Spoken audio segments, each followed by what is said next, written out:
오늘은 사순절 두 번째 주일로 지키고 있습니다. 절기를 지키는 이유가 무엇일까 한번 고민을 해봤습니다. 절기를 지킨다는 것은 이전에 수천 년 전에 있었던 그 사건을 그때 그 당시에 이 역사가 왜 일어났을까 고민을 하고, 그 다음에 그 절기를 오늘 우리가 지킬 때는 그럼 우리 시대에 이 절기는 무엇을 의미하고 있을까라는 것을 점검하고, 그리고 난 뒤에 우리의 삶에 적용하는 것이 얼마나 중요한가를 우리에게 절기를 통해서 알게 하십니다. 그래서 오늘 저는 10가지 재앙 중에 네 번째 재앙으로 알려진 파리떼입니다. 날아다니는 파리떼를 통해서 이 사건을 통해 그렇다면 오늘 우리 시대에 우리에게, 우리 동부제일교회 성도들에게 어떻게 하나님이 말씀으로 역사하시는지, 그리고 우리 삶에 적용할 수 있는지를 한번 보도록 하겠습니다. 먼저 내용을 좀 보도록 하겠습니다. 오늘 25절로 읽었습니다마는 사실은 20절부터 내용이 시작이 됩니다. 여호와께서 모세를 부르셨습니다. 이렇게 말씀하십니다. 모세야, 아침에 일찍 일어나거든 바로 왕보다, 그 바로보다 먼저 가서 그를 기다리라. 그리고 그를 만나면 이렇게 전해주면 좋겠다 라고 하시면서 말씀을 전해줍니다. 주님께서 이렇게 말씀하셨습니다. 내 백성을 보내어 그들이 나를 예배하게 하라. 그렇지 않으면 너와 너의 신하들과 백성과 왕궁과 그 모든 곳에 파리떼를 보낼 것이다. 그러나 이스라엘 백성이 거주하는 고센 땅에는 파리가 들끓지 않을 것이다. 이렇게 전해주라 그랬습니다.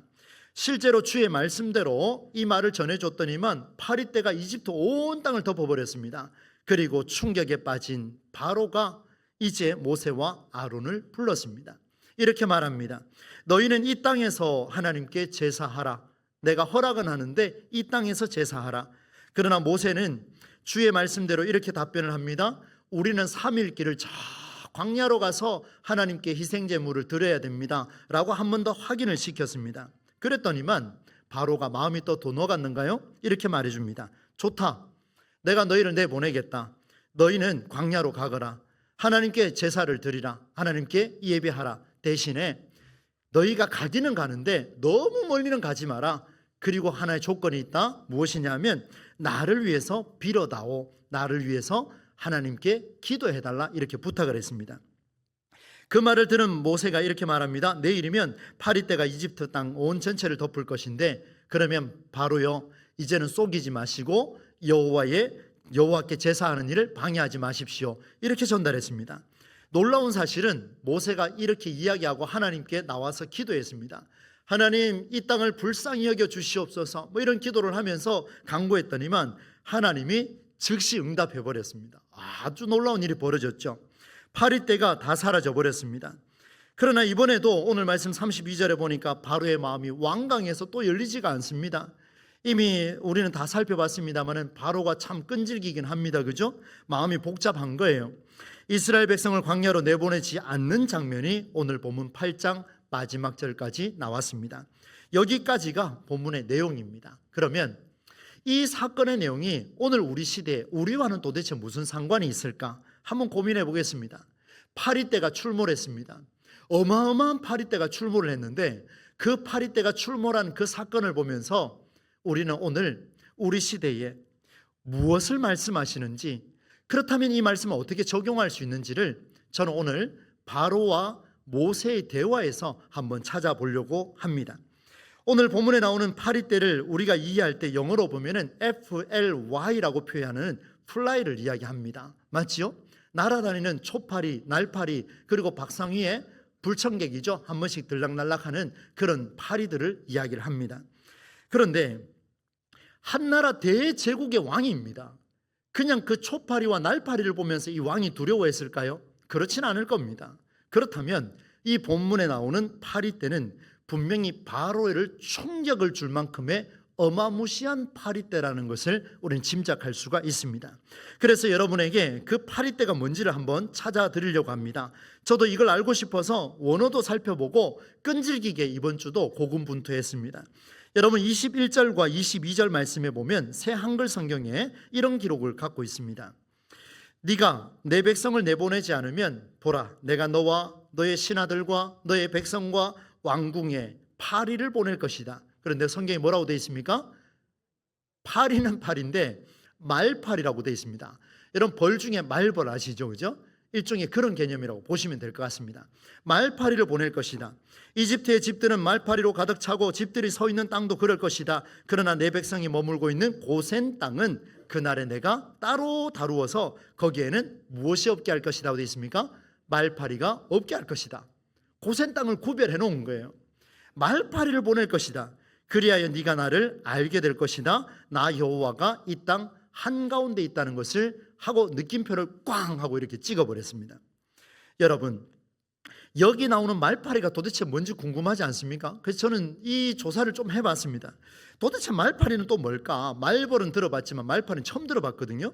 그래서 영어로 보니까 BOTFLY 해서 butterfly 이렇게 되어 있습니다. 이게 뭐냐면 말파리라고 하는데 이 자연계에서도 말파리는 아주 기괴한 생물이라고 이렇게 기록을 하고 있었습니다. 그리고 또 하나의 표현이 있었는데 우리가 뭐 귀신을 만났다 그러면 등골이 오싹하다 이런 표현을 담지요. 정말 오싹해질 정도의 생존 전략을 가진 곤충이 뭐냐면 바로 이 말파리입니다. 여러분에게 이 말파리를 조금 소개를 해드리려고 합니다. 왜 바로가 이 이야기를 듣고 충격을 받았는지를 여러분 만나게 될 겁니다. 말파리가 독특한 산란 방식을 취하고 있습니다. 알을 까는데요, 직접 숙주라고 부르죠. 동물이나 사람에게 붙어서 알을 까거나 이렇게 하지 않습니다. 이 말파리가 참 독특해요. 어떻게 하냐면 자기보다 힘이 없는 모기나 다른 날파리, 초파리, 밥상에 오가는 이런 파리들에게 딱 가가지고 그의 날개나 몸에다가 자기의 알을 까서 그 몸에 붙여버린답니다. 신기하지요? 왜 거기다 붙이겠습니까? 딱 붙여놓는데 직접 동물과 사람에게 접촉하지 않으면서도 모기가 그리고 파리가 밥상에 오갈 때 이 모기가 피를 빨아내려고 콕 집어서 이 주둥이를 딱 붙였을 때 이 힘을 써야 되니까 모기가 열이 난답니다. 이 모기가 열이 나니까 몸에 붙어있던 알들이 녹아내리기 시작하고 부화가 되기 시작하는 거예요. 그러니까 이 말파리는 모기를 통해서 파리를 통해서 사람 몸에 딱 붙는데 이 부화한 구더기라고 그러죠. 구더기는 모기가 물었던 상처나 땅구멍을 통해서 파고 들어가서 그 안에 피부 속에 들어가서 얼마나 있냐면 약 한 5주에서 10주 동안 기생을 한답니다. 여러분 생각해 보세요. 내 몸속에 들어와서 지금 10주 동안 지금 머무는 거예요. 그런데 빠져나올 때도 어떻게 빠져나오냐면 땀구멍을 통해서 빠져나온답니다. 가만히 있는데 내 몸에서 파리가 나온다고 생각해 보십시오. 끔찍하지 않습니까? 세상에 경험해 보지 못한 이 사실을 바로가 백성들로부터 듣기 시작하니까 끔찍한 소리를 듣고 불안에 떨기 시작을 합니다. 바로 이게 말파리의 역할입니다. 여러분, 고센 땅에는 문제가 없었습니다. 그러니까 바로가 한다는 이야기가 저 땅에는 이스라엘 백성이 있는 곳에는 아무 문제가 없으니 여기 와서 이 땅에서 제사 좀 해라, 여기 없어지게, 이렇게 표현을 한 겁니다. 이에 바로가 모세와 아론을 불렀습니다. 이 바로와 그 다음에 모세가 대화를 주고받는데 이 대화가 정말 의미심장합니다. 바로의 말과 모세의 말에서 저는 두 사람의 공통적인 특징을 한번 찾아보겠습니다. 그리고 이 두 사람의 차별된 또 다른 특징을 찾아보겠습니다. 둘 다 같은 방식을 취하는데 또 차별적인 특징이 드러난다는 겁니다. 이것이 말파리대로 인한 재앙을 해석해 나가는 중요한 열쇠가 될 것이고 우리에게 적용할 중요한 성경의 원리가 될 것입니다. 그래서 이 두 사람의 말을 한번 보도록 하겠습니다. 먼저 바로의 말을 들어보도록 하겠습니다. 25절 말씀입니다. 그러자 파라오가 모세와 아론을 불러들여 말했다, 이렇게 표현합니다. 가서 이 땅에서 너희 하나님께 희생 제물을 바쳐라. 언뜻 보면은요, 마음이 열린 것 같습니다. 언뜻 보면 바로의 말에 문제가 전혀 없어 보입니다. 아, 이제 마음이 녹았구나, 이렇게 생각할 수 있어요. 이스라엘 백성을 내보내겠다는 마음이 드러난 것처럼 보이지만 실상은 그렇지가 않습니다. 왜냐하면 바로는 모세와 아론에게 이스라엘 백성을 저 광야길로 데리고 나가서 그곳에서 하나님께 희생 제물을 드리라라고 말한 게 아니라 이 땅에서 하나님께 희생 제물을 바쳐라, 예배하라, 이렇게 표현했다라는 겁니다.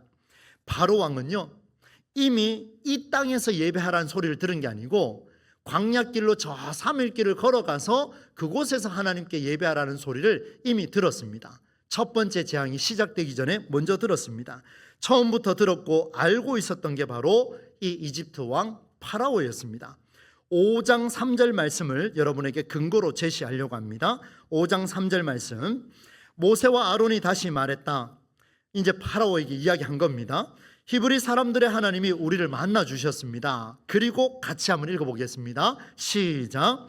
우리가 3일 길을 걸어 광야로 가서 여호와 우리 하나님께 희생 제물을 드리게 해 주십시오. 여러분 분명히 들었지 않습니까? 분명히 들었어요. 말씀을 들었는데 이 말씀을 자기만의 해석 방법으로 바꾸어 가지고 여호와께 제사를 드리긴 드리는데 하나님을 믿기는 믿는데 어떻게 하라고요? 이 땅에서 하라, 이렇게 표현을 해준 겁니다.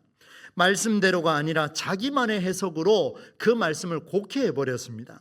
그런데 이 말을 들었던 모세가 바로의 말이 너무나 어이가 없었던 것 같습니다. 이제는 모세가 강한 어조로 그에게 말하고 있는데 하나님의 말씀을 들은 그대로 행하지 않고 자기식으로 해석해서 살아낸 그 사람의 말을 이제는 모세가 어떻게 표현하는지, 모세는 그러면 어떻게 표현했는지를 한번 보도록 하겠습니다. 26절과 27절 말씀입니다. 여러분 집중해서 한번 보시고 기억에 담아 보십시오. 모세가 말했다. 이제 바로에게 이야기합니다. 그렇게 할 수 없습니다. 우리는 여호와 하나님께 희생제물을 바치는 것을 이집트 사람들은 역겨워합니다. 저 이집트 백성들이 우리를 역겨워할 겁니다. 이집트 사람들이 역겨워하는데 그들 앞에서 우리가 희생제물을 바치면 그들이 우리에게 돌을 던지지 않겠습니까? 이렇게 이제 답변을 한 거예요. 그리고 난 뒤에 27절에 3일 길을 걸어 광야로 나가서 여호와께서 우리에게 말씀하신 대로 여호와 우리 하나님께 희생제물을 바치게 해 주십시오. 이렇게 이제 답변을 한 겁니다. 바로의 말을 들었습니다. 그리고 모세의 말을 들었습니다. 여러분 제가 왜 26절과 27절에 주목하라 했는지를 이제 보여드립니다. 여러분 27절 말씀은 3일 길을 걸어서 나가서 여호와께 희생제물을 바치라고 하는 이 이야기는 바로 하나님께서 모세에게 하신 말씀입니다. 광야로 나가서 해야 한다고 바로의 잘못을 생각을 고쳐주고 있습니다. 당신 말이 틀렸어. 이것이 정답이야. 이야기해 줬습니다. 그런데 놀라운 사실은 26절 말씀입니다. 이 말씀을 보면 하나님이 모세에게 알려주지 않은 내용을 모세가 자기식으로 지금 표현하고 있습니다. 상당히 놀라운 대목이에요. 하나님께서 모세에게 출애굽 여정을 시작부터 끝까지 다 살펴봐도 모세에게 이런 말을 전하라라고 한 표현이 없습니다.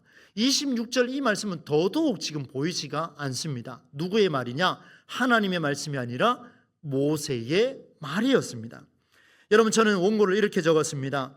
26절 말씀은 하나님이 모세에게 당부하신 메시지가 아니라 27절에 있는 하나님의 말씀을 전하기 위한 모세만의 대화 방법이자 모세만의 해석임을 알 수 있다. 이렇게 적었습니다. 잘 기억해 주시면 좋겠습니다. 26절 말씀은 27절을 말하기 위해서 모세만의 대화 방법이고 모세만의 해석이었습니다.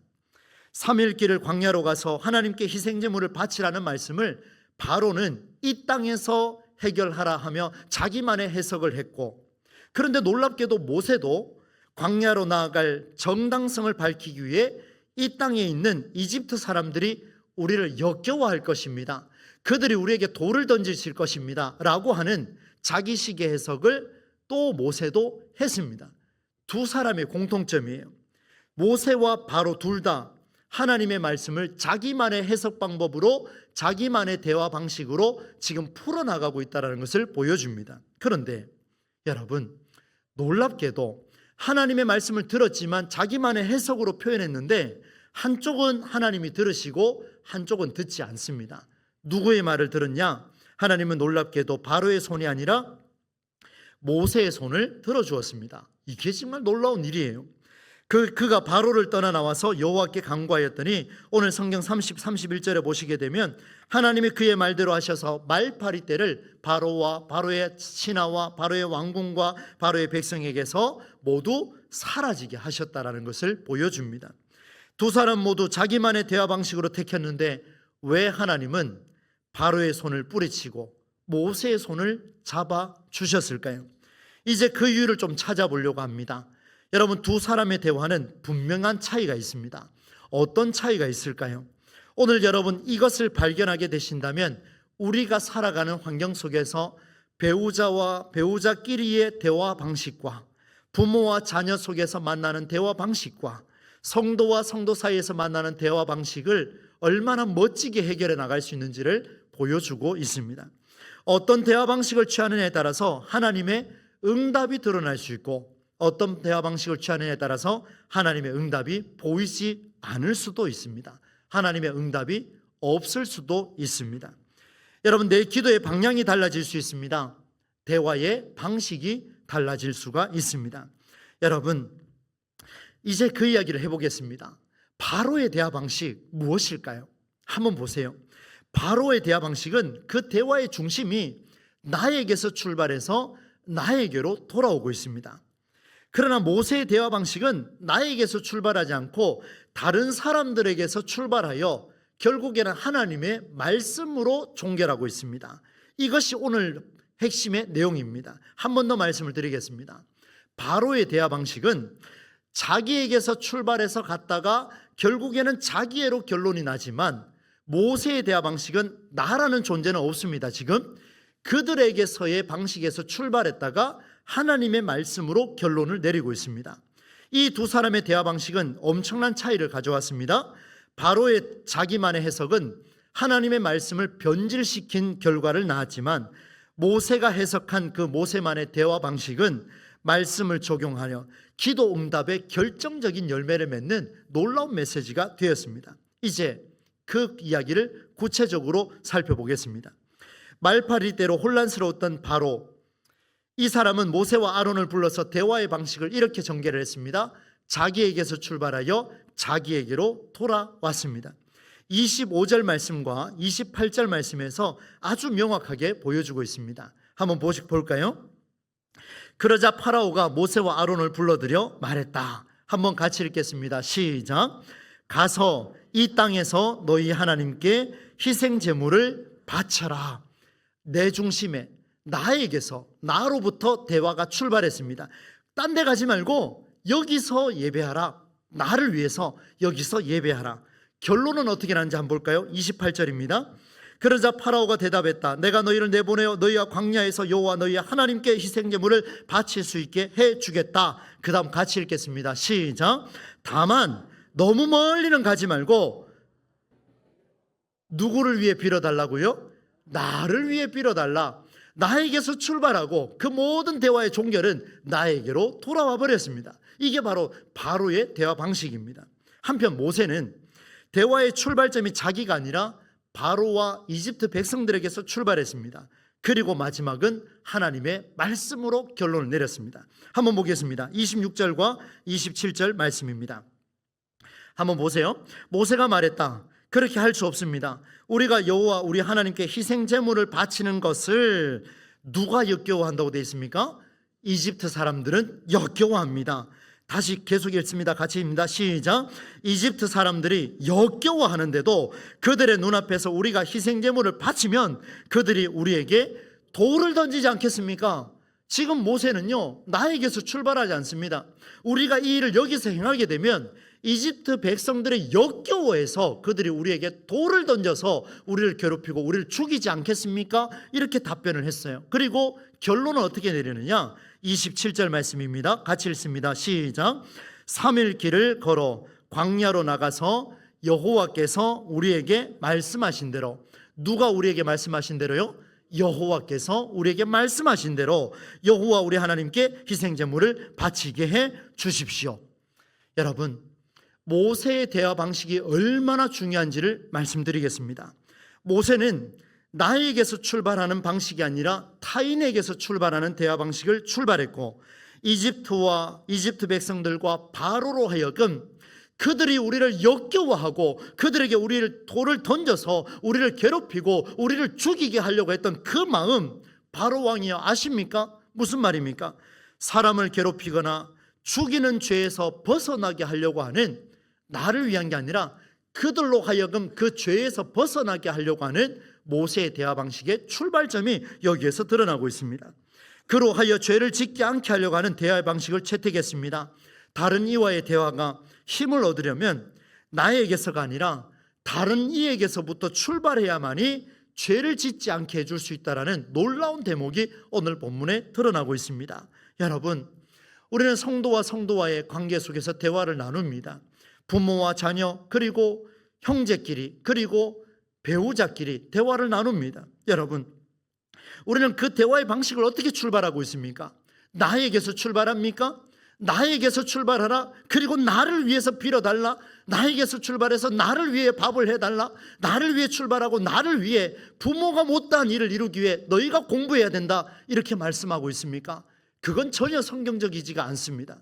이 아이가 무슨 고민을 하는지, 이 부모가 무슨 고민을 하고 있는지, 내 배우자가 무슨 고민을 하고 있는지, 그가 나로 하여금 나에게 죄를 짓지 않도록 그의 마음에서 출발하고, 그가 죄를 짓지 아니하도록 그의 마음에서 출발하고, 그 다음 결론은 어디서 내려야 되느냐? 나에게 오는 게 아니라 그 살리고자 했던 마음이 성경에서 결론이 내려지는가를 점검하라는 하나님의 엄청난 메시지가 오늘 본문에서 살아나고 있습니다. 이것이 모세가 말씀이 성취되기까지 자기만의 관점으로 적용한 부분입니다. 우리는 하나님의 말씀을 듣고 돌아가면 자기식으로 다 해석을 할 겁니다. 그러나 할 수 있습니다. 그게 틀렸다는 게 아니라 내가 하나님 말씀대로 살고자 몸부림칠 때에 나로 출발하여 나에게로 기결되는 대화 방식을 채택할 것이냐, 아니면 다른 사람에게서 출발하여 하나님의 말씀으로 종결될 것이냐. 여러분, 정말 다른 사람이 죄를 짓지 않도록 하려면 그와의 대화 속에서 내가 양보해야 된다면 양보해야 됩니다. 왜요? 그가 죄를 짓지 않도록, 내 배우자가 죄를 짓지 않게 하기 위해서 내가 양보해야 된다면 양보해야 됩니다. 내가 사과해야 된다면 사과하셔야 됩니다. 내가 조금 더 숙여야 된다면 숙이셔야 됩니다. 이것이 성경의 방법이에요. 왜요? 내 이웃을 내 몸과 같이 사랑하라 하신 그 말씀이 성취되는 놀라운 순간이 되기 때문에 그렇습니다. 이제 말씀을 맺도록 하겠습니다. 사랑하는 우리 동부제일교회 성도 여러분, 우리는 지난주에 세 번째 이 재앙에서 나를 향해서 팩트를 공격할 때 팩트 폭격이라고 표현을 했죠. 제가 사실을 이야기를 했을 때 마음이 닫혀버리는 경우가 많습니다. 그때의 마음을 열 수 있을까? 이걸 점검하자 한 주 동안 점검을 했습니다. 그런데 오늘은 더 놀라운 메시지죠. 나에게 적용하는 게 아니라 다른 사람을 살리기 위해서 그가 죄를 짓지 않도록 그의 방식에 들어가서, 그리고 그것이 옳은지는 성경에서 점검하는 놀라운 대화 방식을 우리에게 보여주셨습니다. 바로와 모세 둘 다 하나님의 말씀을 자기만의 방식으로 해석하거나 첨가했습니다. 그러나 내용은 완전히 달랐습니다. 바로는 대화의 방식이 자기로부터 출발하여 자기의 안위를 위해서 도착했지만, 모세의 대화는 다른 이가 나로 하여금 죄를 짓지 않도록 하기 위해 그의 안위에서 출발했고 하나님의 말씀을 성취하는 곳으로 도착했다라는 놀라운 사실을 우리에게 이 시대의 대선언으로 남겨주셨습니다. 여러분, 기도의 응답은요, 바로 이 후자에서 결판이 납니다. 기도 응답이 잘 안 된다고 생각합니까? 그렇다면 여러분, 오늘 말씀을 가슴에 새기십시오. 기도 응답이 빨리 이루어지는 길은 모세의 대화 방식을 우리가 취할 때에 응답이 이루어집니다. 왜요? 하나님이 바로가 아닌 모세의 대화 방식을 보고 즉각 응답해버렸습니다. 성경에 그대로 나오잖아요. 이것이 우리에게 주시는 메시지입니다. 우리의 기도는 어디에서 출발하며 어디에서 도착하고 계십니까? 나의 안위와 유익에서 출발하고 도착하십니까? 아니면 말씀에서 출발하여 다른 이의 안위로 도착하거나 다른 이의 안위에서 출발하여 말씀으로 도착하고 있습니까? 마지막 이런 질문을 드립니다. 여러분은 어디에서 출발해서 어디에 도착하는 대화를 요청하고 계십니까? 그 질문에 우리가 함께 대답을 잘 하셔서 관계를 회복하고 성경적인 대화 방식을 통해 이번 한 주 동안 이때까지 이루어지지 않은 수많은 기도 제목들이 이 한 주간 이 대화 방식을 통해서 응답되어지는, 하나님께서 즉시 응답하였노라 그 말씀이 내 말씀으로 이루어지는 놀라운 은혜가 일어나기를 우리 주 예수님의 이름으로 간절히 축원합니다.